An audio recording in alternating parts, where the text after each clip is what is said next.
그래서 이제 제가 한 번 듣고 두 번 듣고 세 번 듣는 것까지 해주려고 자료를 구성했거든요. 그래서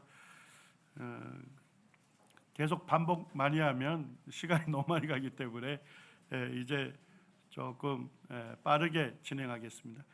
자, 지금 이제 주제는 신약 성경, 구약 성경과 신약 성경의 중간 역사입니다. 그러니까 실제 뭐예요? 성경에 등장하지 않는, 성경에 없는 내용들이 되겠습니다.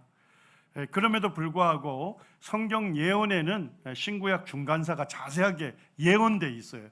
그래서 이 신구약 중간사를 아셔야 다니엘서 예언이 실제적으로 성취됐다 하는 것을 우리가 분명하게 알 수가 있는 거거든요. 그 다음에 이제 보면 신구약 중간사에 등장하는 제국이 어디죠? 그리스 제국입니다. 물론 이제 로마 제국도 등장을 합니다만 그리스 제국이 신구약 중간사의 가장 강력한 제국으로 등장을 하죠. 그래서 지금 이제 신구약 중간사와 관련돼서는 그리스 제국과 관련된 그와 같은 역사다 하는 것을 이해하시고요. 지금 이제 그리스 제국이 등장을 한 것을 몇 년으로 봅니까? 페르시아 제국을 정복한 것을 BC 331년으로 봅니다. 그때 이제 등장을 하고 그 다음에 이제 BC 63년에 그리스 제국이 로마 제국에 의해서 완전히 멸망한 해로 봅니다. 그래서 이게 이제 그리스 시대가 되는데 요 내용이 성경에 기록이 안 돼 있잖아요. 그래서 구약 성경은 어느 나라에서 끝나죠? 페르시아 제국으로 끝나고 신약 성경은요 로마 제국으로 시작이 돼요. 그래서 연대로 보면 한 400년간 사실은 하나님께서 직접적인 말씀이 없었던 시기입니다. 그래서 이 시기를 뭐라고 얘기하죠? 침묵기다 이렇게 얘기를 합니다. 그럼에도 불구하고 뭐예요? 예수 그리스도의 복음을 준비하는 시기였죠. 그래서 이 신구약 중간사의 언어가 하나로 통일이 됩니다. 뭐로 통일이 됩니까? 그리스어, 헬라어로 전체가 하나 통일이 되죠. 자, 두 번째로 놀라운 사건이 뭐예요? 구약 성경은 무슨 언어로 기록되어 있습니까? 히브리어로 기록되어 있으니까 히브리 사람, 유대인들만 읽을 수 있었잖아요. 그런데 이제 이 신구약 중간사 때 70인역 성경이 번역이 되죠.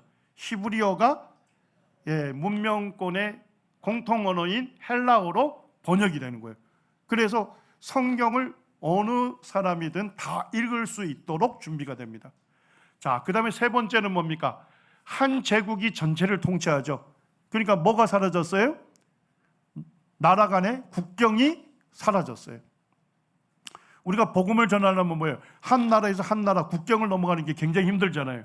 그런데 그리스 제국 하나로 되고 그 그리스 제국을 로마 제국이 다시 재정복했잖아요. 그러니까 한 제국 안에 있기 때문에 국경이 사라지니까 복음 전도가 자유롭게 된 겁니다. 그 다음에 이제 또 하나 준비되는 건 뭡니까? 아까 페르시아의 왕도 이런 것들이 생겼잖아요. 대로가 생기면서 빠르게 이동할 수가 있었던 거죠. 그래서 사도 바울도 뭐예요? 로마 제국 시대에 생겼던 그런 도로들, 망을 이용해서 빠르게 이동하면서 복음을 전하고 이제 복음이 땅끝으로 전해질 수 있었거든요.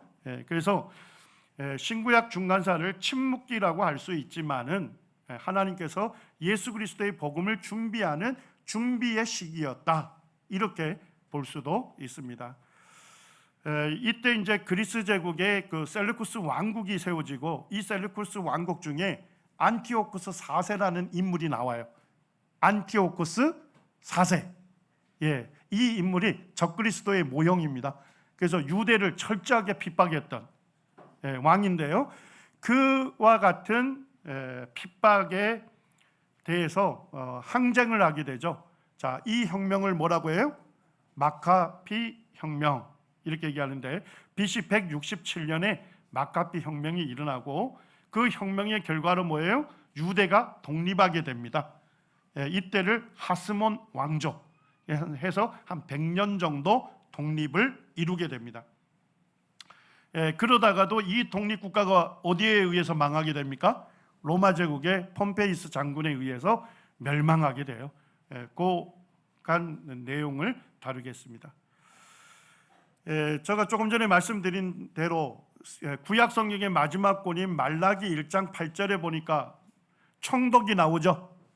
그래서 이제 유대로 귀환했던 사람들이, 유대인들이 하나님께 제사를 지내는데 뭐예요? 제사에 지내는 그와 같은 희생 제물들을 눈먼 거, 뭐 다리 저는 거, 질병이 있는 거, 써서는 안 될 그런 걸로 하나님께 제물을 드리잖아요. 그러니까 말라기 선지자가 뭐라고 합니까? 너희 청독들에게 그걸 줘봐라. 그들이 받겠느냐? 인간 청독도 안 받을 거를 누구에게 지금 바치고 있는 거예요? 하나님께 제사를 드렸던 거예요. 그때의 청독은 어느 제국의 청독을 얘기합니까? 페르시아 제국의 청독을 얘기하는 겁니다. 그래서 구약 성경은 페르시아 제국으로 끝나는 거예요. 자, 그 다음에 이제 예수님의 탄생부터 기록하게 되는 사복음서가 등장하죠. 누가복음 2장 1절에는 예수님께서 탄생하실 때 제국의 황제의 이름을 거론하죠. 그 황제의 이름이 뭐였습니까? 가이사 아구스도. 가이사를 영어로 뭐라고 해요? 시저라고 하고 헬라어로 카이사르. 로마의 황제의 이름으로 쓴 거죠. 그 다음에 아구스도는 누굴 얘기하는 겁니까? 아우구스투스. 그래서 로마의 일대 황제가 누구예요? 아우구스투스 황제죠. 그때에 누가 탄생하신 거예요? 예수님께서 탄생하신 거예요. 그러니까 결국 신약 성경은 어느 제국으로 시작해요? 로마 제국으로 시작하는 겁니다. 그래서 이제 구약 성경과 신약 성경 중간에 있는 역사는 결국 뭐예요? 페르시아 제국을 정복하고 등장하는 그리스 제국이 되고, 그때 이제 그리스 제국을 세운 사람은 알렉산더가 되는 거죠. 자, 알렉산더가 죽고 이제 그리스 제국이 몇 개 왕국으로 분열됩니까? 4개 왕국으로 분열되는데 유대 땅하고 관련이 있는 건 2개 왕국이에요. 그래서 이집트에 세워진 거를 프톨레미 왕국 이렇게 하는데, 분열 왕국이 될 때에 유대 땅은 초기에는 프톨레미 왕국의 지배를 받습니다. 자, 그러다가 후기로 가면서 어느 지배를 받아요? 셀루쿠스 왕국의 지배를 받습니다. 그리고 셀루쿠스 왕국의 아주 악한 왕, 적그리스도의 모형이 누구라고요? 안티오코스 4세. 안티오코스 4세 때 유대를 철저하게 핍박했기 때문에 유다 마카피라고 하는 이 믿음의 사람이 중심으로 혁명이 일어나요. 마카비 항쟁이 일어납니다. 그때 세워진 왕조를 뭐라 한다고요? 하스몬 왕조가 세워지게 되고, 이 하스몬 왕조도 로마 제국에 의해서 멸망을 당하게 됩니다. 여기까지가 신구약 중간사의 대표적인 내용이 되는데, 우리가 신구약 중간사를 이해해야 하는 이유는 뭘까요? 그게 신약 성경의 배경이 되는 역사이기 때문에 이해를 해야 한다는 거예요. 왜냐니까 예수님 당시에 보니까 바리새파가 있었고 사두개파가 있었죠. 이들이 언제 시작합니까? 신구약 중간사에 등장을 합니다. 그 역사를 알아야만 바리새파와 사두개파의 그 정체성을 알 수가 있어요. 자, 그 다음에 보니까 수전절이 나오죠. 예수님도 이 수전절 절기를 지키셨나요? 성경에 보니까 수전절, 그때의 예수님이 예루살렘에 계셔요. 자, 근데 이 수전절은 언제 있었던 절기였습니까? 레위기에 나오는 절기가 아니죠. 요게 신구약 중간사에 마카비 혁명을 통해서 예루살렘을 수복해요. 그리고 성전을 수전한다는 건 뭐예요? 씻을 수, 성전을 얘기하는 거예요. 성전을 정결케 했다. 그래서 성전에 불을 밝힌 거예요. 그렇게 해서 다시금 성전을 하나님께 봉헌하게 돼요. 그때의 그 역사를 기념하는 게 수전절이 되는 겁니다. 그러니까 신구약 중간사 때 수전절 절기가 세워진 거예요. 자, 그 다음에 이제 복음서와 사도행전에 보게 되면 헤롯의 이름이 많이 등장하죠. 복잡한 헤롯 가계를 사실 이해를 해야 하는데, 네 번째 세미나에서 주로 다루게 될 겁니다. 그래서 거기에 보면 예수님 탄생할 때는 헤롯이 등장하죠. 그걸 역사에서 뭐라고 하죠? 헤롯 대왕 또는 헤롯 대제라고 얘기를 합니다. 그리고 예수님께서 공생애를 할 때 헤롯의 아들 누가 나오죠? 헤롯 안디바. 그건 헤롯 대왕의 아들입니다. 자, 그 다음에 사도행전에 보니까 헤롯 아그리빠가 1세가 나오고 2세가 나오죠. 사도행전 배경입니다. 손자고 증손자가 되는 겁니다. 그래서 그런 자세한 것도 신구약 중간사를 이해하셔야 돼요. 자, 그 다음에 이제 사도 바울이 복음을 전하러 갈 때, 선교를 할 때 어느 도시로 가든 1차적으로 어디 가서 전합니까? 회당에 가서 전해요. 사실 사도 바울을 이방인의 사도라 부르잖아요. 그런데도 뭐예요? 어느 도시로 가든 유대인 회당에 가서 복음을 먼저 전한다 이 얘기입니다. 이것도 신구약 중간사를 이해하셔야만 알 수 있는 내용이다 하는 겁니다. 자, 유대 땅이 어디에 있는지 아시겠죠? 우리가 그냥 지중해 이제 그릴 수 있죠? 지중해 쭉 그리면 지중해 동쪽 끝에 어느 땅이 있어요? 이스라엘 땅, 유대 땅이 있습니다. 그리고 동쪽, 위쪽, 북쪽, 북동쪽에 있는 게 뭐예요? 아시아가 되겠죠. 그 다음에 남서쪽에 있는 게 어디죠? 이집트가 되겠죠. 아프리카. 그러니까 가만히 보니까 뭐예요? 이스라엘은 어디에 끼어 있어요? 아시아 대륙과 아프리카 대륙의 사이에 끼어 있는 땅이죠.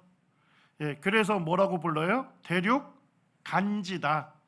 간자가 사이 간자, 땅지자를 쓴 거죠. 순 우리말로 하면 뭐가 돼요? 사이 땅이 되는 거죠. 사이 땅. 자, 아프리카에서 역사 이래 강대했던 왕국이 어디입니까? 이집트, 애굽 왕국이죠. 자, 아시아 대륙에서 강성했던 왕국은 어디예요? 제국들 많죠. 구바벨론부터 시작해가지고 아시리아 제국, 그 다음에요 바벨론 제국, 페르시아 제국, 전부 다 아시아 대륙에. 그래서 아시아 대륙의 제국이 강성해지면 어디를 정복하러 갈까요? 이집트를 정복하러 가면 어디 거쳐야 돼요?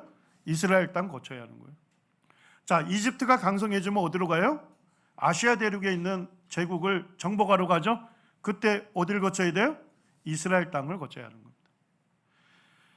그 이후에 신구약 중간사 때 알렉산더에 의해서 이제 유럽 대륙에서 아시아 대륙으로 오죠.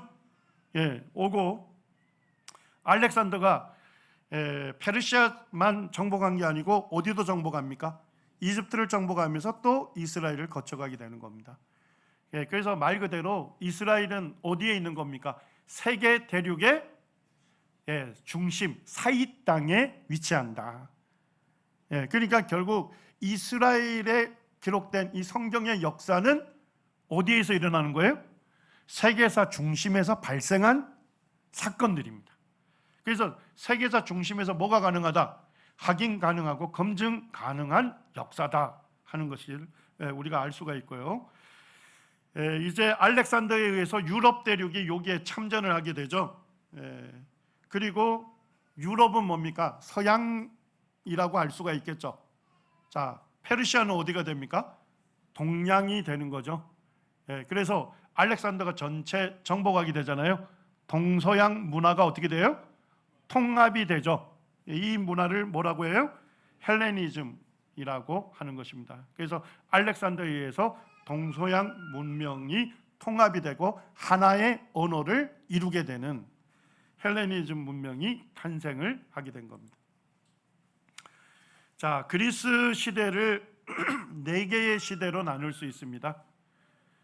알렉산더 대왕이 등장하고 그 다음에 죽음까지를 한 구간으로 볼 수 있어요.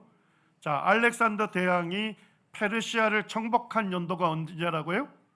BC 331년 가우가멜라 전투를 승리하면서 이제 그리스 제국이 개막됐다 이렇게 보시면 됩니다. 자, 그다음에 알렉산더는 언제 죽습니까? 323년에 죽습니다. 예. 그렇게 해서 한 구간이 맞춰져요. 자, 알렉산더가 죽으니까 무슨 문제가 생기죠? 후계자를 세워야 돼요. 예. 근데 이제 우리가 살펴보겠습니다만 알렉산더의 아들이 한 명 있었어요. 알렉산더 4세. 예. 그런데 알렉산더의 부하 장수 중에 카센다가 있는데 카센다가 그 알렉산더 4세를 죽여요. 자, 그러니까 이제 후계를 이어받을 자손이 없는 거죠. 예, 그래서 결국 이제 알렉산더 부하 장군들이 서로 이제 자기가 왕이 되겠다 해서 전쟁이 일어납니다. 자, 요 때를 무슨 시기라고 해요? 디아도키. 디아도키란 말이 후계자들이라는 의미입니다. 그래서 알렉산더의 부하 장군들이 서로 전쟁을 하는 시기가 되는데 크게 두 파로 나눠요. 자, 한 파는 뭐냐? 헬라 제국, 그리스 제국을 그대로 통합해서 그대로 지배하자. 그러니까 유지파가 있는 거예요. 제국 유지파. 자, 거기에 비해서 뭐예요? 이건 너무나도 거대한 땅이다. 그러니까 분할해서 지배하자.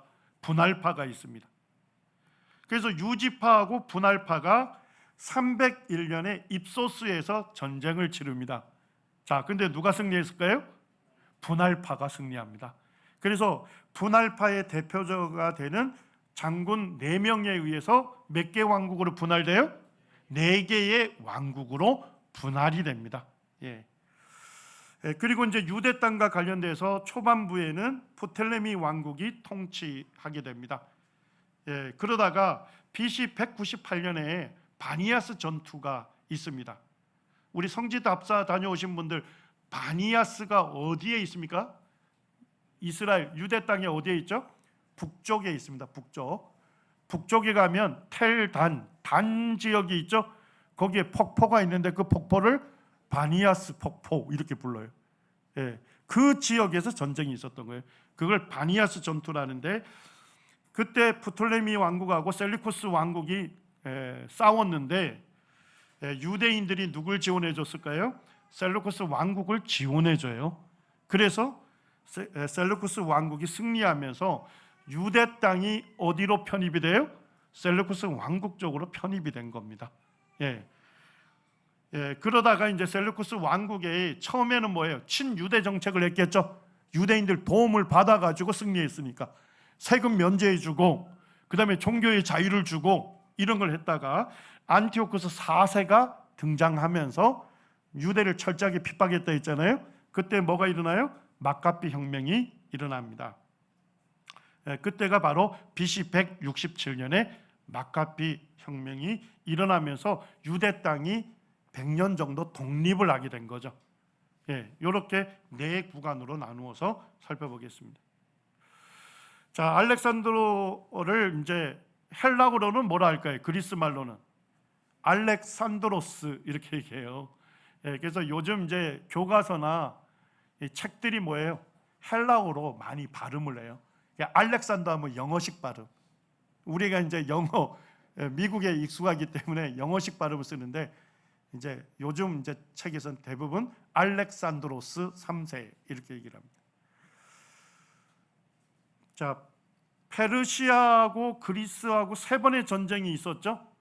3번의 전쟁이 있었는데 그때 누가 다 승리하죠? 그리스가 승리하게 됩니다.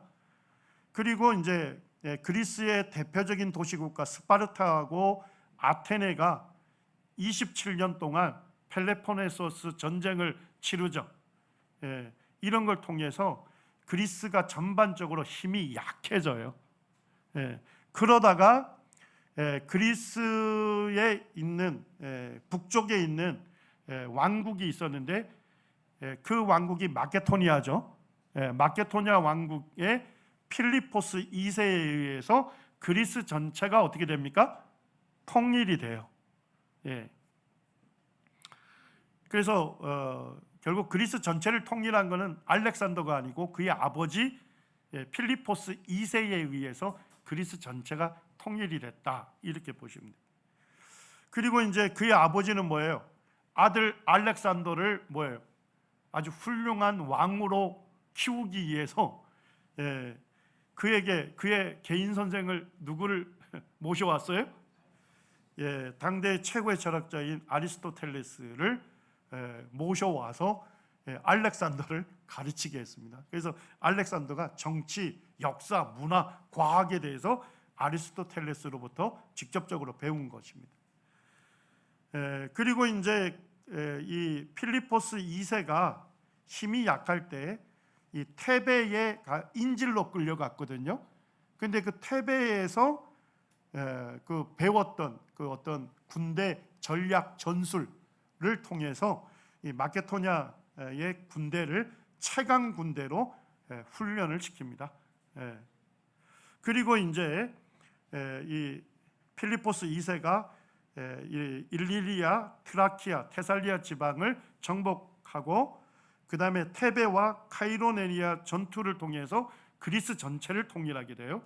그리고 고린도 아시죠? 고린도에서 이제 페르시아 징벌을 하자, 페르시아를 정복하자 선언을 하자 말자 부하 장군에 의해서 암살을 당합니다.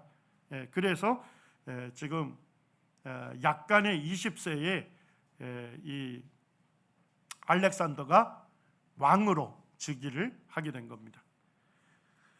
자, 그리스 세계의 판도 변화, 지금 제가 쭉 정리했는데 요 슬라이드로 하나 정리가 될 것 같습니다. 제가 다시 설명할 시간이 부족해서 스킵하고 넘어가겠습니다. 어쨌든 그리스 전체를 이 마케도냐 왕국의 필리포스 2세가 전체 그리스를 통일했다 하는 거죠. 그리고 이제 필리포스가 그 테베에서 인질로 끌려갔는데 거기에서 전략과 전술을 배운다고 돼 있죠. 특별히 테베에서 이 개발한 것이 뭐였을까요? 이 긴 창 있잖아요. 긴 창으로 무장해서 이 팔랑크스라고 하는 전술을 사실은 테베에서 개발한 거예요. 그래서 보면 뭡니까? 긴 창을 갖고서 밀집하고 있죠. 그러니까 꼭 뭐처럼 보입니까? 고슴도치처럼 보여가지고 이 상태에서 이제 적진을 밀고 나가는 거예요. 그러니까 이 밀집 방어진을 파괴하기가 굉장히 어렵답니다. 이거를 이제 알렉산더 아버지가 배워온 거예요. 그리고 이제 마케도냐 군사들을 훈련을 시킨 거예요. 이렇게 조련된 군사들을 알렉산더가 데리고 페르시아를 치게 된 겁니다. 자, 그래서 필리포스 2세가 보니까 이게 마케도냐 왕국이 여기 보이죠? 그리스의 북쪽입니다. 그래서 북쪽으로 일리리아를 치고 그 다음에 동쪽으로 트라키아를 치고 남쪽으로 테살리아를 치고 그 다음에 카이로네아 지역에서 테베를 물리치고서 그리스 전체를 통일하게 된 것이죠. 그리고 이제 이 헬라 또는 이제 그 마케도냐의 상징이 되는 동물이 뭘까요? 순염소입니다. 순염소. 순염소를 아이가이라고 불러요. 그래서 여기 보시면 베레아 아시죠? 사도행전에 베레아가 나오는데 베레아와 아이가이라고 하는 지역이 있습니다. 거기에 보니까 알리아크 모나스라고 하는 강이 흘러요. 그 강을 두고서 베레아와 아이가이가 같이 있더라고요. 그래서 이제 아이가이를 가봤는데 왜 아이가이라고 이름을 붙였느냐 하는 그런 일화가 있더라고요. 그 아이가이에 가게 되면 마케도냐 왕국의 황실 무덤이 있어요. 그래서 알렉산더 아버지가 누구라 했죠? 필리포스 2세의 무덤도 요 안에 있습니다. 제가 들어가 보니까 굉장히 금으로 된 화려한 문명을 이루었어요. 그리고 이제 거기에 동전이 전시되어 있는데 동전을 봤더니까 자, 뭐가 새겨져 있죠? 염소가 새겨져 있죠? 그리고 앞면은 뭐라고 써놨습니까? 아이카이 이렇게 써져 있어요.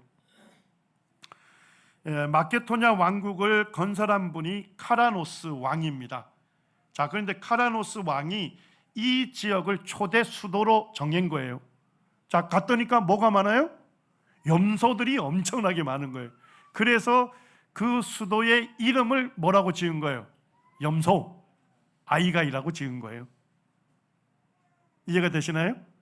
자, 그래서 다니엘서 8장에 보면 알렉산더의 왕국을 뭐라고, 무슨 동물로 표현합니까?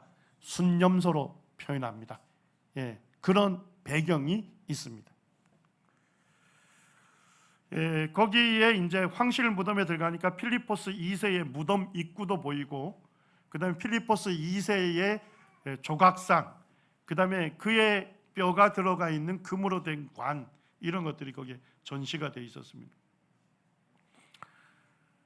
자, 제가 이미 말씀드린 대로 BC 336년에 그의 아버지 필리포스 2세가 페르시아 제국을 정복하자 선언한 후에 암살당했다 했죠. 그래서 20세에 알렉산더가 왕으로 즉위하게 됩니다. 자, 왕으로 즉위하니까 20세니까 나이가 젊어도 너무 젊죠. 그러니까 그리스의 강대한 도시 국가들이 있잖아요. 아테네, 스파르타, 테베에서 반란을 일으켜요. 그래서 그 반란을 진압하는데 2년이 걸립니다. 그리고 이제 BC 334년에 결국 어디로 전쟁을 치르게 됩니까? 헬렌스폰트 해협을 넘어서 페르시아 제국과 페르시아 제국 정복 전쟁을 시작하게 된 겁니다. 그래서 어떤 분들은 BC 336년을 정복 전쟁의 시작으로 보는데 그게 아니고 몇 년으로 봐야 돼요? 334년을 정복 전쟁의 시작 연도로 보셔야 돼요. 그래서 아버지가 이미 잘 훈련시켰던 그런 밀집 방어진 팔랑크스 전술을 사용하고, 그 다음에 이제 알렉산더가 전쟁사에서 처음으로 시행한 게 뭘까요? 이 말을 이용하는 기병 있잖아요. 그 전에도 물론 기병과 기병이 싸우는 전쟁은 있었어요. 그런데 알렉산더는 이 기병, 말을 이용하게 되면 기동력을 이용할 수 있잖아요. 그래서 적진의 측면이나 후방을 그런 공격하는데 기병을 처음으로 활용을 했답니다.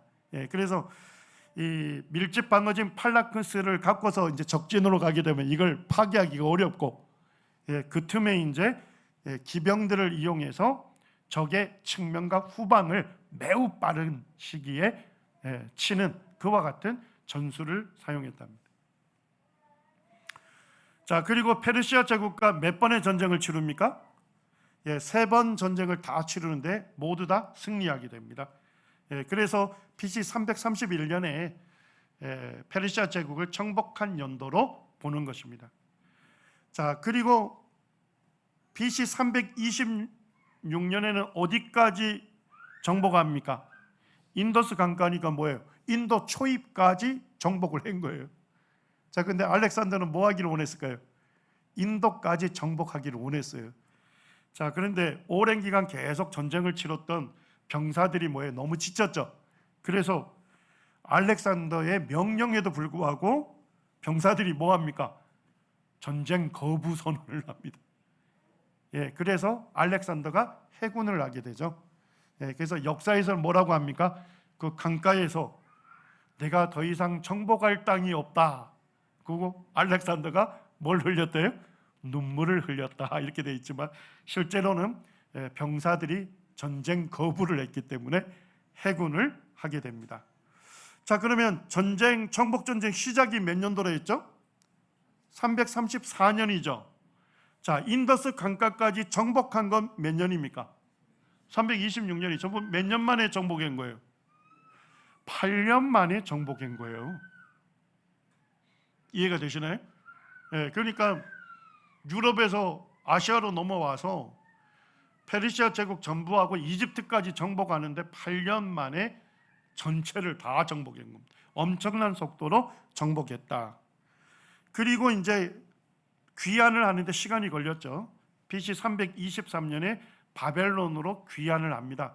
그런데 갑자기 알지 못하는 열병, 말라리아로 추정되는 열병을 앓다가 갑자기 사망합니다. 그러니까 알렉산더가 완전히 국력이 쇠약해서 망한 게 아니죠. 아주 강성할 때 갑작스러운 질병에 의해서 죽음을 맞게 되고 이제 부하 장군에 의해서 4개 왕국으로 분열이 된 것입니다. 다니엘서 2장 39절에서는 셋째의 미래 제국을 2가지로 예언하고 있습니다. 첫째, 어떤 특징이 있습니까? 녹 같은 나라가 일어날 것이다. 자, 이 제국의 2번째 특징은 뭡니까? 온 세계를 다스릴 것이다. 이렇게 되어 있습니다. 이 데이비스 제레미야라고 하는 학자는 알렉산더 군대들은 투구나 그 다음에 흉패, 방패, 칼을 전부 무슨 재질로 무장했대요? 놋으로 무장했기 때문에 놋은 그리스를 상징하는 물질이다. 이렇게 밝힙니다. 자, 그 다음에 온 세계를 다스린다고 되어 있죠. 자, 마케도냐 왕국은 어느 대륙에 있어요? 유럽 대륙에 있잖아요. 유럽 대륙에서 어느 대륙을 정복했습니까? 아시아 대륙, 이집트도 정복했으니까요. 아프리카 대륙까지. 그래서 최초로 세계 대륙에 걸친 대제국을 건설합니다. 말 그대로 온 세계를 다스리는 제국이 된 것이죠. 자, 여기 지도가 이해가 되십니까? 여기 마케도냐 왕으로 BC 336년에 즉위하죠. 여러 반란을 2년 진압하고 BC 334년에 그라니코스 강 전투를 치르고 이수스 전투를 치릅니다. 자, 그리고 어디도 정복해요? 이집트 왕국을 정복하고 이집트의 파라오로 즉위합니다. 그리고 다시 돌아와서 가우가멜라에서 전투를 해서 페르시아 제국을 완전히 멸망시켜요. 그리고 바벨론을 차지하고 수사를 차지하고 페레스폴리스 수도들을 차례대로 차지하게 됩니다. 자, 그리고 어디까지 차지하게 돼요? 여기 인더스 강가까지 히다스페스 전투도 승리하게 됩니다. 자, 요때가 언제예요? BC 326년이죠. 8년 만에 세계 대륙에 걸쳐서 대제국을 건설하게 된 겁니다. 자, 그 다음에 이제 아까 이수스 전투에서 승리한 다음에 어디로 갑니까? 이집트를 정복하러 가죠. 자, 이집트 가려면 어디 거쳐야 되죠? 페니키아 제국의 여러 도시 국가들을 거쳐가야 돼요. 그런데 알렉산더가 2번의 전투에서 대승을 하는 걸 보고 페니키아 도시 국가들, 뭐 아라도스, 마라도스, 비블리스, 시도니 전쟁도 안 하고 전부 항복합니다. 그런데 유독 누구만 결사항전을 해요? 두로입니다. 두로는 자기들이 페니키아 제국의 마지막 보류라고 생각했어요. 그래서 알렉산더에게 항복하지 않았어요. 그리고 결사항전을 하게 됐는데 성경에 보면 아모스서, 이사야서, 에스겔서에서 두로 멸망을 예언하고 있거든요. 그런데 놀라운 것은 뭐냐면 성경 예언 그대로 실제 역사에서 이루어집니다. 자, 여기 에스겔 26장에 두로 멸망에 대한 예언이 나와 있습니다. 자, 두로가 어디에 있는지 아시겠나요? 자, 이스라엘이 요게 이렇게 위치하겠죠? 그 위쪽에 여기가 페니키아 제국이 됩니다. 그리고 이스라엘의 바로 위쪽에 두로가 있습니다. 두로는 조선업이 발달되어 있어요. 그래서 지중해 연안의 해상 무역을 주도했습니다. 그래서 메소포타미아에 있는 아시아 지역, 그리스, 아프리카 이렇게 해상 무역을 주도하다 보니까 뭐예요? 엄청난 부를 쌓았겠죠. 그래서 굉장히 두로는 부유하고 강성한 도시 국가로 세워져 갑니다. 자, 요게 지도예요. BC 330년이니까 알렉산더가 올 시기죠, 그죠? 그때 보면 여기가 육지의 본토입니다, 본토. 그런데 지중해 해안에 본토로부터 한 800m 정도 떨어진 곳에 뭐가 있습니까? 두로 섬이 있는 거예요. 그래서 이 두로 사람들은 이 두로 섬을 굉장히 강력한 요새로 건설을 하거든요. 자, 그런데 800m 정도 떨어져 있었는데 지금 현재는 어떻습니까? 지금 현재 보면 붙어가지고 반도가 됐어요. 자, 왜 섬이 반도가 됐을까요? 우리가 조금 이따 살펴보겠습니다만 성경 예언이 실제 역사에서 성취되면서 섬이 반도가 되게 되는 역사가 있습니다. 자, 여기 두로는 조선업 발달에서 해상무역을 주도했다 했죠. 그리고 엄청난 부를 이용해서 용병을 고용합니다. 그래서 페르시아 사람들, 그 다음에 리비아와 같은 그런 아프리카 사람들을 용병으로 고용해서 자국을 수비합니다. 자, 두로는 뭐가 강력했습니까? 해군이 강력했어요. 그래서 두로의 그 동전을 보게 되면 뭐가 새겨져 있어요? 강력한 군함이 거기에 새겨져 있고 해군들의 모습들이 새겨져 있습니다. 제가 대형박물관에 갔더니까 아시리아 제국의 사네리브 왕 잘 아시죠? 사네리브 왕이 건설한 것이 니느웨 성입니다. 도시. 그 니느웨 그 성 안에 궁전 안에 있는 벽화입니다. 자, 거기에 보니까 이렇게 두로의 전함을 새겨놓고 있어요. 그래서 BC 700년경에도 이미 두로는 뭘 갖고 있었다? 강력한 함대로 무장된 해군들을 갖고 있었다 하는 걸 보여주고 있습니다. 뭐 상상 여기에 기초해서 그린 그림에도 보면 강력한 군함을 가진 해군을 그려놓고 있습니다. 자, 그런데 에스겔 28장 2절에 보니까 두로 왕의 마음이 어땠다고 기록하고 있습니까? 교만했다. 왜 교만했을까요? 이 두로 섬의 성벽, 두로 섬 전체를 성벽을 쌓았는데 성벽의 높이가 몇 미터였대요? 45미터였답니다. 자, 그 다음에 성벽 안에는 누가 주둔해 있어요? 돈을 주고 고용한 용병들이 지키고 있어요. 자, 그 다음에 바다에는 누가 지키고 있습니까? 두로의 강력한 해군이 지키고 있는 거예요. 말 그대로 뭐예요? 바다 위에 떠 있는 요새였던 거예요. 그러니까 알렉산더가 페르시아 제국에 싸워서 2번이나 대승한 걸 알면서도, 얼마나 강력한지 알면서도 뭐예요? 두로의 왕과 두로 사람들은 무슨 자긍심이 있었어요? 알렉산더가 와도 우리 두로는 정복할 수 없을 거다. 자, 그와 같은 자부심을 가졌는데 그 자부심이 지나쳐서 뭐가 된 거예요? 교만하게 돼서 누구도 두로를 멸망시킬 수 없다. 나는 신이라. 내가 어느 자리에 앉았다고요? 하나님 자리 곧 바다 가운데 앉아 있도다 하도다. 그러니까 하나님도 두로를 멸망시킬 수는 없다 하는 교만이 하늘까지 찔렀던 것입니다. 그런데 하나님 뭐라 하십니까? 내 마음이 하나님 마음 같을채 할지라도 너는 뭐다? 사람이요 뭐가 아니다. 신이 아니다 하면서 두로 멸망에 대해서 예언을 합니다. 하나님은 교만한 사람을 대적하시는 분이시죠. 그렇지만 겸손한 사람에게는 무엇을 베푸십니까? 은혜를 베푸시는 분이시죠. 에스겔 26장에 보면 이제 구체적으로 예언이 되어 있는데요. 3절에 보시니까 주 여호와께서 이같이 말씀하셨느니라. 두로야, 내가 너를 대적하여. 자, 두로를 누가 대적하시겠대요? 하나님께서 대적하시겠대요. 자, 첫 번째 예언이 뭡니까? 여러 민족들이 와서 너를 치게 할 것이다. 자, 이것은 우리도 예언할 수 있겠죠? 우리나라도 역사 이래 많은 나라들의 침략을 받았잖아요. 그래서 여러 민족들이 와서 너를 칠 것이다. 사실 평범한 예언을 했습니다. 자, 근데 4절에 보니까 독특한 예언을 하십니다. 그들이, 대적들이 두로의 성벽을 무너뜨리고 두로의 망대를 얼고, 요거는 이해가 되시죠? 근데 나도 티끌을 그 위에 쓸어버려 뭐가 되게 하겠다? 맨바위가 되게 하겠다. 자, 요 예언 이해가 되시나요?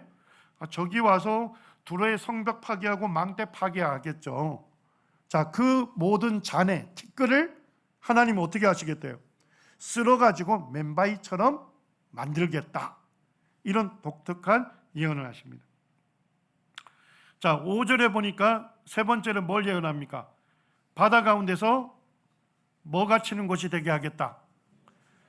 그러니까 뭐예요? 두로가 지금 부유하고 강성한 도시국가잖아요. 그러니까 그물을 치는 곳이 되게 하겠다는 얘기는 뭡니까? 한가한 어촌으로 전락시키겠다. 이렇게 예언합니다. 자, 네 번째는 누구를 통해서 두로를 치게 하겠대요. 바벨론의 느부갓네살 왕으로 하여금 두로를 치게 하겠다 이렇게 얘기합니다. 자, 근데 12절에 한번 가보시죠. 자, 12절에 보면 11절에 희가 이렇게 되어 있거든요. 그는 누구예요? 느부갓네살 왕이에요. 근데 12절로 가면 그가 뭘로 바뀌어요? 그들로 바뀝니다. 우리 개역 개정에는 안 돼 있습니다만 영어 성경에는 데이라고 분명히 얘기되어 있고 히브리어에서도 히브리어로 공성 복수를 씁니다. 그러니까 대적들을 얘기하는 겁니다. 자, 12절에 보니까 그들이 내 재물을 빼앗을 것이며 내 무역한 것을 노략할 것이며 내 성을 할 것이며 내가 기뻐하는 집을 무너뜨릴 것이다. 요건 이해가 되시죠? 적들이 쳐들어오면 이런 일을 할 거 아니에요? 자, 그런데 후반부에 보니까 독특한 예언을 하시죠. 그들이 내 돌들과 내 제목과 내 흙을 어떻게 할 거래요? 다 물 가운데 던질 것이다. 자, 뭔 얘기예요? 적이 와서 두로를 완전히 파괴하면요, 그 파괴된 잔해들이 있을 거 아닙니까? 돌, 나무, 흙, 이걸 전부 어디에다 쏟아 붓는다는 거예요. 물 가운데 던질 것이다 하는 독특한 예언을 하신 겁니다. 자, 14절에 보니까 너로 맨바위가 되게 한즉 내가 금을 말리는 곳이 되고 다시는 뭐하지 못한다. 건축되지 못한다는 건 뭐예요? 다시는 지금처럼 부유하고 강성한 국가로는 건축되지 못한다 라고 하시면서 누구의 이름으로 이 예언 성취하시겠답니까? 나 여호와가 말하였습니다. 주 여호와의 말씀이니라. 구약 성경에서는 일정한 패턴이 보입니다. 하나님께서 예언하시고 예언 말미에 하나님의 이름을 말씀하시면서 하나님 자신의 이름을 걸고 이 예언 성취하겠다 이렇게 맹세하시는 겁니다. 지금까지 읽었던 짧은 본문에 하나님께서 7번이나 자신의 이름을 얘기하면서 이 예언을 성취하겠다고 말씀을 하셨습니다. 자, 이 예언 이해되시나요? 여러 민족이 두로를 칠 것이다. 느부갓네살 왕으로 두로를 칠 것이다. 잔해를 그 위에 쓸어 맨바위 같이 되게 할 것이다. 도시의 돌과 목재와 흙을 물속에 던질 것이다. 도시가 다시는 강성하고 부유한 도시로 건축되지 못할 거다. 그리고 그 도시가 뭐처럼 될 거라고요? 한가한 오천으로 전락할 것이다. 자, 전부 몇 가지 예언했습니까? 6가지 예언한 거예요.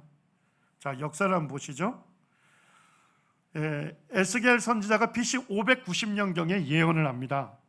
자, 근데 몇 년 뒤에 느부갓네살이 침공합니까? BC 586년이니까요 4년 뒤에 느부갓네살이 왔는데, 잘 보시죠. 두로 본토를 포위해서 두로 본토를 정복하는데 몇 년이 걸렸어요? 자, 그러니까 두로가 얼마나 강성했는지 아시겠죠? 세계 제1강대국이 와서 13년을 포위한 끝에 정복한 거예요. 자, 근데 두로 본토가 정복할 즈음에 두로 사람들은 전부 어디로 이동한 겁니까? 두로 섬으로 이주하면서 결사항전을 한 거예요. 그러니까 느부갓네살이 보니 어때요? 성벽의 높이가 45m죠. 성벽 안에서는 용병들이 수비하죠. 그 다음에 지중해에서는요 두로의 강력한 해군이 지키고 있죠. 그래서 느부갓네살이 사실은 두로 섬 정복을 포기합니다. 자, 그러면 6가지 예언 중에 몇 가지가 성취됐습니까?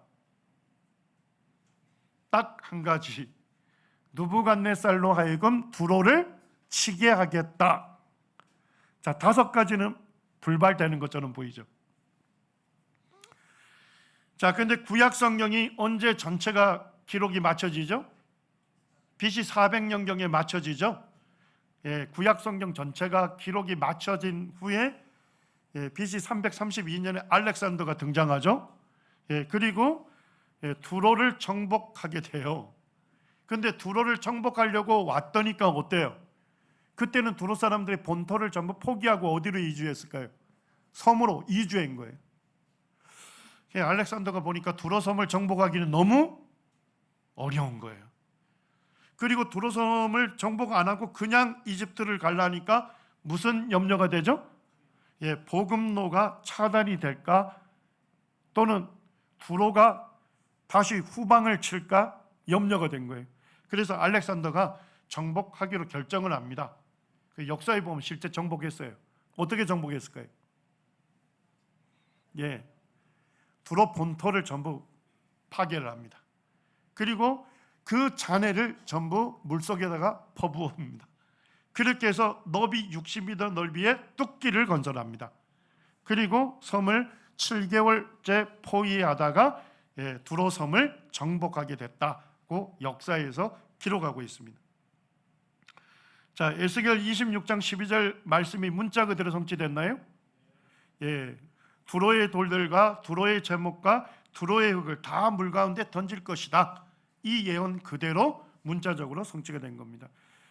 브리트니카 백과사전에서도 이것을 자세하게 다루고 있어요. 마케도니아의 정복자 알렉산더 대왕과 대왕의 침략과 두로의 저항은 역사적으로 유명하다 이렇게 얘기하면서 BC 332년에 알렉산더는 섬에 접근하기에 본토의 도시를 완전히 짓밟아 버리고 그 잔해 전부를 바닷물 속에 쏟아 부었다. 잔해가 너무 많아서 60m 넓이의 뚝기를 건설하면서 7개월 포위 공격 끝에 두로를 점령했다 이렇게 되어 있습니다. 자, 지금 이게 인공위성에서 찍은 사진이에요. 이게 붉은색으로 되어 있는 데가 두로 섬입니다. 자, 그 다음에 두로의 본토의 해안선이 이쯤으로 보고 있습니다. 자, 이게 녹색으로 된 뚝기를 보입니까? 보이시나요? 이게 누가 만든 뚝길이에요? 알렉산더 군대가 만든 뚝길인 거예요. 그래서 성경 예언이 문자 그대로 성취된 것을 지금 비행기 타고 가시면 그 알렉산더 군대의 뚝길을 걸을 수 있고 예언이 성취됐음을 실감할 수 있을 겁니다. 자, 여기까지 뚝길을 건설했는데 오랜 세월이 지났잖아요. 2300년이 지났죠, 대략. 자, 그러니까 파도가 칠 거 아니에요? 그러면서 모래가 쌓이면서 뭐가 된 거예요? 반도가 된 것입니다.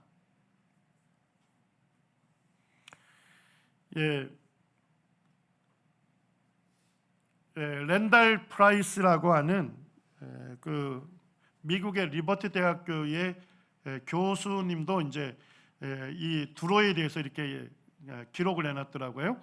에스겔이 예언한 대로 고대 두로가 있던 자리에는 지금 그 지방의 어부들이 뭐를 펴서 말린다고요? 그물을 펴서 말리는 데 사용되는 뭐가 있다? 평범한 바위가 있다. 그래서 예언 그대로 성취되었음을 알려주고 있습니다. 자, 에스겔 26장의 예언과 예언이 성취되는 과정 쭉 이해가 되십니까? 그리고 2023년 현재도 뭡니까? 두로는 한간 오천으로 남아 있는 거예요. 예언 당시에 강성하고 부유한 도시 국가로는 뭐가 되지 않은 거예요? 절대 건축되지 않은 거예요. 그 이유가 있나요? 예언입니다. 하나님께서 다시는 건축되지 못한다.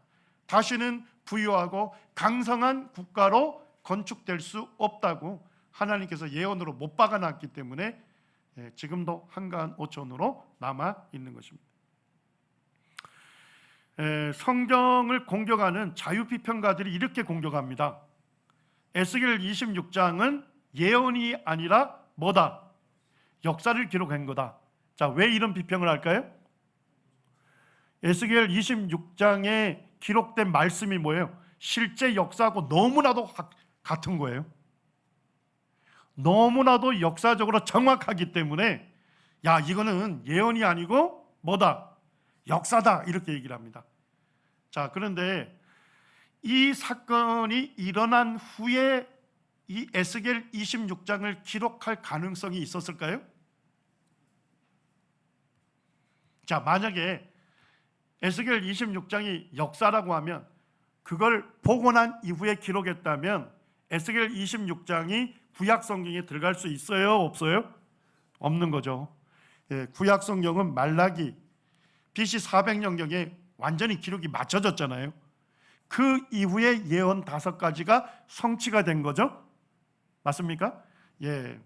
역사라고 한다면 에스겔 26장은 구약 성경에 기록되어 있지 않을 겁니다. 구약 성경에 있는 것을 볼 때 이것은 분명한 예언이다 하는 것입니다. 그러니까 비평자들의 공격 자체가 오히려 뭘 증명해 주고 있습니까? 성경에 기록된 예언이 역사적으로 너무나도 정확하게 성취됐다 하는 것을 오히려 지지해 주는 그런 모양새를 갖고 있는 것입니다. 자, 이제 알렉산더가 전체적으로 정복한 후에 갑자기 이제 죽음을 맞게 되면서 디아도키 시대로 가게 되죠. 부하 장군들의 이제 서로 물고 무는 그와 같은 전쟁이 일어납니다. 자, 입소스에서 301년에 전투가 있었죠. 입소스 전투에서 누가 승리합니까? 제국 분할파가 승리하죠. 그래서 부하 장군 4명에 의해서 4개의 왕국으로 분할이 되게 됩니다. 그런데 다니엘서 7장의 6절에 보니까 이것을 예언해 놨습니다. 그리스 제국을 무슨 짐승으로 표현합니까? 표범. 자, 표범의 특징이 뭐죠? 표범의 강점은 굉장히 빠르죠. 순간순발력이 대단합니다. 단점은 뭐예요? 빨리 지친다는 거예요. 그 다음에 이제 표범도 엄청나게 빠른데 여기 보니까 표범의 날개가 몇 개가 있대요? 4개가 있다는 거예요. 1개만 있어도 엄청나게 빠를 텐데 4개가 있다는 얘기는 뭐예요? 신속하게 세계 정복을 할 것이다 하는 것을 예언해 놓은 거죠. 자, 그런데 이 표범의 특징은 머리가 몇 개입니까? 4개의 머리를 갖고 있어요. 머리는 권력을 상징하잖아요. 4개의 머리로 표현했다는 걸 뭔 얘기를 할까요? 알렉산더 사후에 4명의 장군에 의해서 4개의 왕국이 세워질 것을 예언해 놓은 것을 알 수가 있는 것입니다.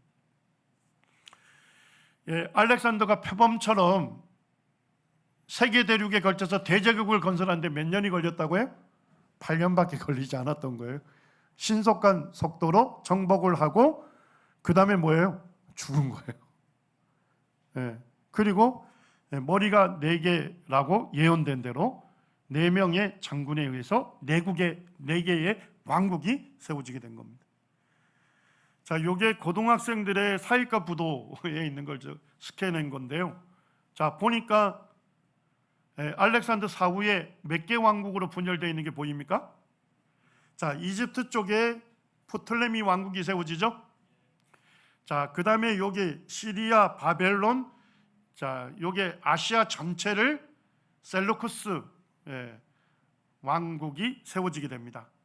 자, 그 다음에 마케도냐 왕국은 누가 세웁니까? 카산더가 마케도냐 왕국을 세웁니다. 그 다음에 여기 트라키아 지역하고 소아시아 지역을 통치하는 건 누굽니까? 리시마코스.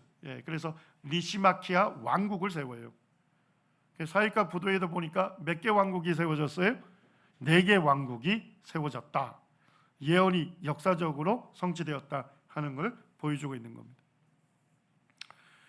자, 이제 4개 왕국으로 분열이 됐는데, 자, 유대 땅은 어느 왕국과 관련이 있습니까? 남쪽에 프톨레미 왕국하고 북쪽에요 셀루쿠스 왕국. 근데 처음에는 프톨레미 왕국의 지배를 받거든요. 짧게 이제 역사를 보면 프톨레미 왕국을 세우는 그 장군이 프톨레미 1세입니다. 그때 이제 법적으로 또 군사적으로 문화적으로 국가의 기틀을 세우게 됩니다. 특별히 이제 이 왕이 문화적으로 강성한 국가를 만들기를 원했어요. 그래서 알렉산드리아에 뭘 만듭니까? 도서관. 그 당시 세계 제1의 도서관을 만듭니다. 그리고 이제 BC 312년에 가사 지역에서 전투에서 승리합니다. 자, 가사가 어딘지 아시죠? 오늘날 가자지구, 이스라엘의 남쪽, 거기에서 전투에 승리하면서 그 위쪽에 사는 사람들이, 유대 땅에 사는 유대인들이 있겠죠? 그들을 뭐로 끌고 와요? 포로로 끌고 와서 어디에다 정착시켜요? 자기가 이름을 따서 세운, 저 알렉산더가 자기 이름으로 세운 알렉산드리아 있죠? 거기에다가 유대인들을 정착시킵니다. 그래서 알렉산드리아는 엄청난 유대인들이 이주하게 되고 유대 문화를 꽃피운 대도시가 됩니다. 자, 프톨레미 2세는 매우 중요합니다. 프톨레미 2세 때 구약 성경 히브리어로 된 걸 뭘로 번역해요? 헬라어로 번역하는 70인역 성경이 번역이 됩니다. 이때가 BC 250년으로 보고 있습니다. 그리고 이제 3세, 4세로 가면서 약해져요. 그리고 이제 라피아 지역에서 전투를 하게 되는데, 이 셀루쿠스 왕국의 안티오쿠스 3세를 격퇴를 하고 어디로 가냐면 예루살렘으로 갑니다. 자, 예루살렘에 성전이 있잖아요. 그래서 프톨레미 4세가 어디로 들어가려 그래요? 성전 안으로 들어가려 합니다. 그때 뭐예요? 유대의 제사장들이 스크럼을 짜고 막습니다. 근데 프톨레미 군사들이 어떻게 해요? 스크럼을 짜고 막고 있는 제사장들이 목을 뱁니다. 그런데도 또 제사장들이 뒤를 스크럼 짜고 계속 저지를 합니다. 그러다가 프톨레미 4세가 성전 안에 들어갔을 때 기절을 하고 전신이 마비가 와요. 그렇게 해서 이제 다시 왕국으로 돌아갔는데, 그때부터 누구를 핍박하기 시작했을까요? 유대인들을 철저하게 핍박하는 반유대 정책을 펼치게 됩니다. 그리고 이제 그의 아들 프톨레미 5세 때 아까 이스라엘의 북쪽인 바니아스에서 전투가 일어나죠. 자, 그러다 보니까 뭐예요? 북쪽에 셀루쿠스 왕국이 오고 남쪽에 프톨레미 왕국이 유대 땅 북쪽에서 붙었죠. 자, 그러니까 유대인들이 누굴 지원했을까요?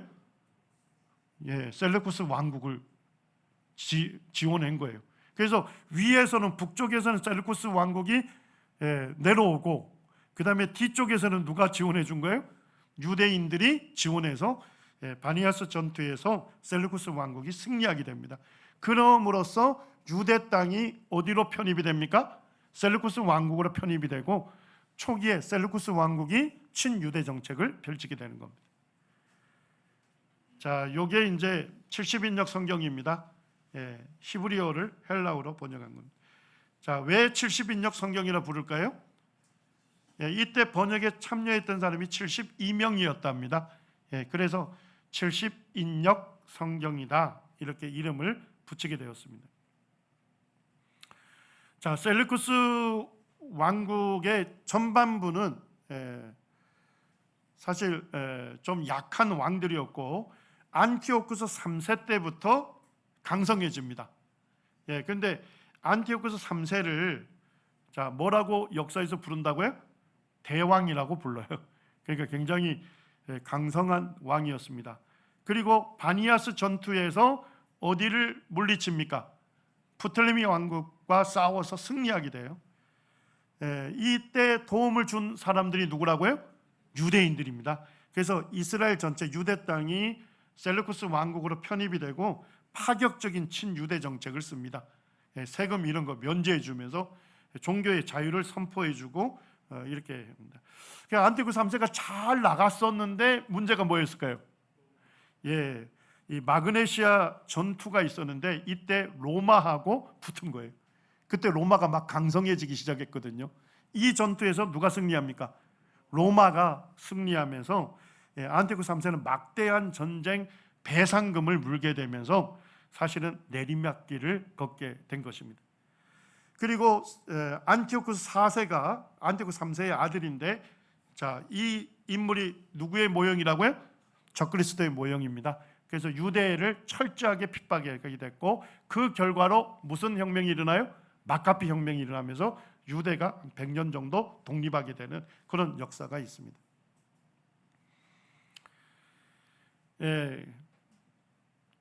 로마가 이제 마그네시아 전투에서 사실은 안티오크 3세와 싸워서 승리하게 되잖아요. 이러면서 이제 로마 제국이 지중해 연안에 있는 그런 나라들 가운데 제국의 면모를 갖추고서 명함을 내밀기 시작했어요. 그리고 안티오크 3세하고 아파메아 평화 조약을 맺습니다. 자, 근데 조약이 한번 보세요. 소아시아 전체 영토를 포기하라는 겁니다. 자, 그 다음에 셀루쿠스 군대의 막강한 부대가 뭐였어요? 코끼리 부대인데 그 코끼리 부대하고 함선을 전부 로마에 넘기랍니다. 그러니까 이 평화조약은 결국 셀루쿠스 왕국을 뭐 한 거예요? 무장해제를 시킨 거예요. 그리고 안티오크 4세와 같은 왕족들을 인질로 끌고 갔고 막대한 전쟁 배상금을 물게 했습니다. 그래서 셀루쿠스 왕국이 점차 힘을 잃게 된 것입니다. 그리고 이제 안티오쿠스 4세 때 로마 제국과 또 한 번 붙게 되죠. 자, 안티오쿠 4세가 예루살렘을 거쳐서 어디를 침공했죠? 이집트를 침공했는데 이집트의 고대 도시인 멤피스를 정복했어요. 자, 이제 뭐만 남겨둔 겁니까? 알렉산드리아만 정복하면 프톨레미 왕국 전체가 정복이 되는 거예요. 그런데 정복과 찰나에 누가 등장합니까? 로마의 원로원에서 로마 장군인 포필리우스를 파견합니다. 자, 일개의 장군이 와서 어떻게 합니까? 안티오크 3세에게 뭐라고 하느냐? 4세에게 퇴각을 명령합니다. 자, 근데 안티오크 4세 뒤에 누가 도열하고 있는 거예요 지금? 지금 장군들이 쫙 도열하고 있는 거 아니에요? 그런데 일개의 장군이 와서 뭐라고 합니까? 퇴각을 명령하니까 자존심이 상했겠죠. 그래서 일화에 보니까 안티오크 4세가 어떡하죠? 내가 좀 결정할 수 있는 시간을 달라 이렇게 얘기합니다. 그러니까 거기에 있는 포필리우스 장군이 막대기 지봉을 들고서 안티오크 4세가 서 있는 데를 원을 그렸답니다. 원을 그리면서 이 원을 떠나가기 전에 결정해라. 완전 부하 장군들 앞에서 완전 수모를 당한 거죠. 그리고 이제 퇴각을 결정하게 된 겁니다. 자, 퇴각을 하는 때 이제 셀루쿠스 왕국으로 가려면 어디 거쳐야 돼요? 유대 땅 예루살렘을 거쳐야 되죠. 그래서 강남에서 빰 맞고 어디에서 분풀이 한 거예요? 한강에 가서 분풀이 하듯이 로마에서 빰 맞고 유대 땅에서 분풀이를 하게 된 겁니다. 그래서 유대 땅을 철저하게 핍박하는 그와 같은 일이 있었던 것입니다. 자, 4시 24분이네요. 10분 휴식하고 4시 34분에 모이겠습니다.